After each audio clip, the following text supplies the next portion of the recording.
Pleasure, Mandy. Sydney Rave History crew and community are really excited to see you back on stage again. And we wanted just to start by saying welcome to you. Welcome back. It was great to see two of your tracks make it in the mix. Australian dance, 100 of all time. How did that feel when you read it? Fantastic, I thought. Absolutely, absolutely. Well deserved. Yeah. Were you waiting for it? Did you know what was happening? No, I had no idea. And somebody rang? So no, it's not rigged.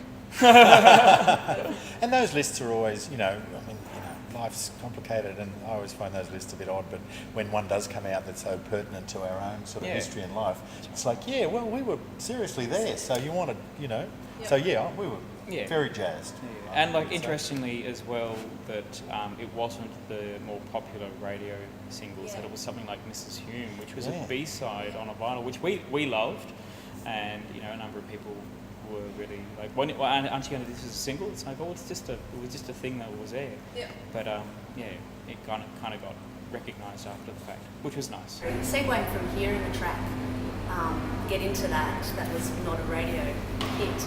I'm sure all of the people hang out to hear everything you need, obviously. What's your favourite track to play though? Do you have one? Everything you need. Yeah, everything you need, because it was the track that was for our whole, or certainly, because Noel was doing Vision 45, I came along a little bit later. About 2 years ago. Yeah, so, but certainly for the 7 years that I was part of the band in a very active way before, it was the standard. It was always part of the set, because the set changed and evolved a lot. So it's so deeply imbued. But there's a lot of great tracks. Cowbell, I actually really, is a fantastic track. And that was very, very late. Yeah. In that, and so it was past the point of releasing. So there's a couple of tracks that we were playing in the live set that weren't released. Sure. And that's kind of how the material went. We sort of approached it not from a DJ perspective. We were coming from a band perspective, but this was our world and our aesthetic. So we would work out material for the set and work it up and gig it and refine it and then go and record it. So tracks would be in the set for up to a year or more before it went anywhere near a record. And did you plan your songs for the DJs to play? Mistakenly, no, actually. And I have to say, Everything You Need for vinyl was the first one that we actually did say, okay, we just have to architect it this way. And the difference is evident because it just got played like a bastard. Did you know it was going to be a hit? One lives in hope always. Yeah, look, when you're working on tracks, you work through mechanics, you apply your craft and you go, yes, we're getting to where we think we want to get to. But every now and then, this utter magic happens. And Everything You Need had gone through about 3 completely different versions. It had already been released on the first album. And it really wasn't much in the set, and I think we'd stopped playing it in the set. And then one Sunday morning, went home and opened it up and experimented. Ben and I experimented with some of the sounds and arrangement. And by the end of the day, that was it. It was done and mixed. And it was something else. It kind of took it from here to there. And that's the kind of thing, that's the whole thing about creativity. You never know when it's going to actually happen. Have its moments. That's right. Yeah, and the and context changes. What audiences are interested in change. And one of the things that fascinates me with all of this is how here we are all these years later, and how current it still feels when I like having Michaela on stage, and her generation, and playing to a much younger audience, and how for them it still works really well.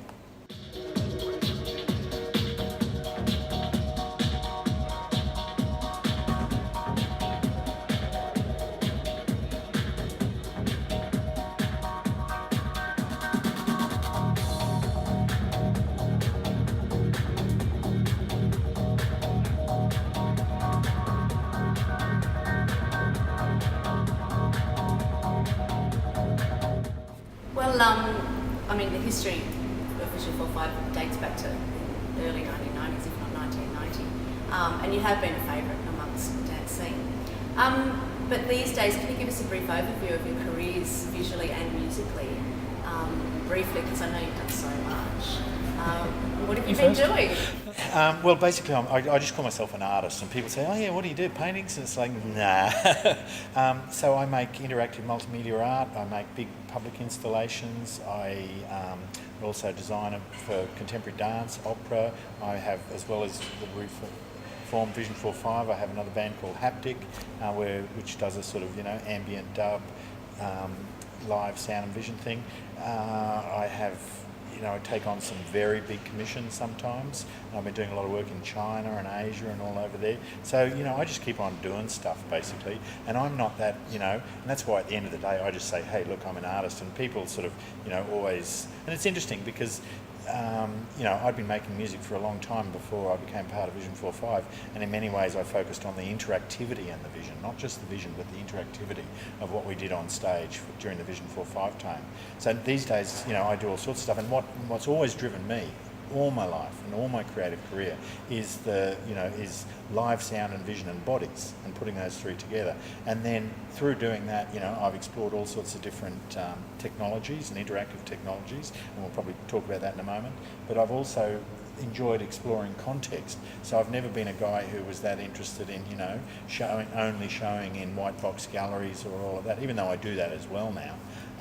But I've always been interested in exploring. So for me, the party scene, the dance scene, live band, Vision 4.5, the other things that I've done in galleries and museums that are much more sort of, or going and designing an opera, I'm very comfortable moving through all of those things.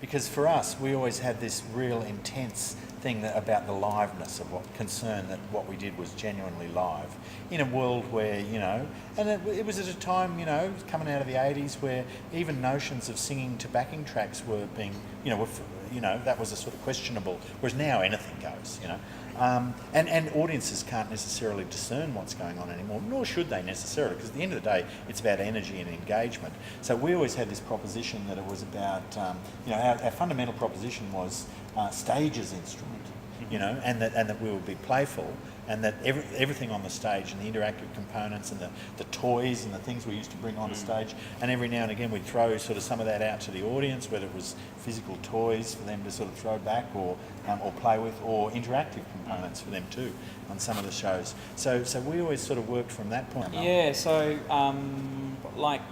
just like you say, that we use stage as an instrument, the studio has been my instrument. People say, when they don't know much about the history of the band or other things, they might see something I do and they go, oh, you obviously, you work in music. What instrument do you play? It's like, well, hey, I played clarinet, I've sung, I've done all sorts of things, but my instrument is the everything. It's the studio, it's the sound you choose, it's the sounds you make, it's what you do with them, how you integrate them. The shift in the industry went very mainstream. But in that, there was a shift of emphasis, and there was money being poured into, dance music. Not dissimilar to what's happened, 6 or 8 years ago in America with EDM. Kind of happened in the UK and Australia in the late 90s. It became very well invested in, but that also meant a whole bunch of people who weren't necessarily from the community or the culture were applying their standard rules to it. So, in essence, major labels started to pick up anyone who had an audience. Now, that meant in Australia, the highest profile acts were DJs. So a number of DJs got major record labels, had some great ideas. So in my position, I had a stronger career path to be able to support those kind of avenues and work as a producer.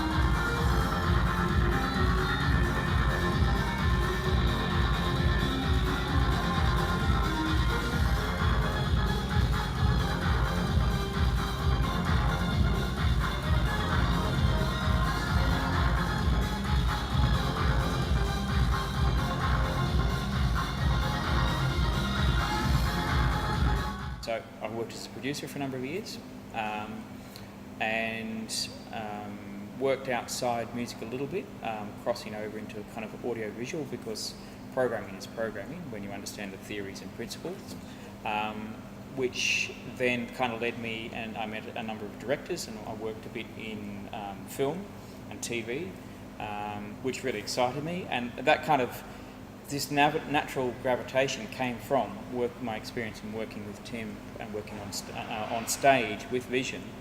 The obvious, straightforward kind of workplace for that was in screen media.